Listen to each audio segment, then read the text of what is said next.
बापू आहे का घरी? बापू नाही तर घरी. मग आनंद मामा आहे का घरी? हो आहे तर. कुठं आहे? इथं आता झोपले. मामा उठा, ते बाहेर कोणीतरी बोलवायले तुम्हाला. हा? बाहेर कोणीतरी बोलवायले.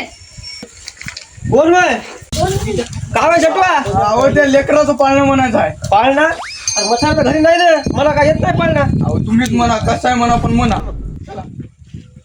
बाळा जो जो रे मनमोना नाकात शेंबूड मावना बाळा जो जो रे माझ्या बाळाचे डोळे जसे काय रव्याचे गोळे बाळा माझ्या बाळाचे ओठ जसे काय राटणाचे काठ बाळा जो जो रे माझ्या बाळाचे कान जसे काय चंपुऱ्याचे पान बाळा जो जो रे मनमुना नाकात शेंबूड मावना बाळा जो जो रे माझ्या बाळाच्या मांड्या जसा काय वखराच्या दांड्या बाळा जो जो रे मनमुना नाकात शेंबूड मावना बाळा जो जो